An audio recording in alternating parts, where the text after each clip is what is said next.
સુવિચાર. ગુસ્સો કરવો એટલે બીજાની ભૂલનો બદલો પોતાના પર લેવો. કેટલાક લોકો વાત વાતમાં ઉકળી ઉઠે છે, ખાસ કરીને ત્યારે જ્યારે અન્ય કોઈ ભૂલ કરે છે.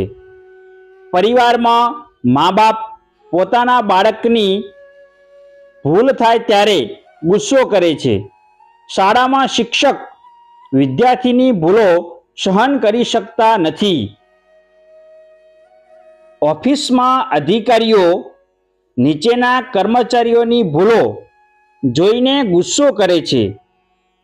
પ્રશ્ન એ થાય છે કે શું ગુસ્સો કરવાથી ભૂલો સુધરી જાય છે? ગુસ્સો કરવાથી શું નુકસાન થાય છે એની ખબર ગુસ્સો કરનારને હોતી નથી. સૌ પ્રથમ તો ગુસ્સો કરનાર વ્યક્તિ ગુસ્સો કરે છે ત્યારે દેખીતું નુકસાન એના પોતાના શરીર અને મનને થાય છે. ભૂલ બીજા કોઈની હોય ત્યારે ખરેખર સજા એને થવી જોઈએ.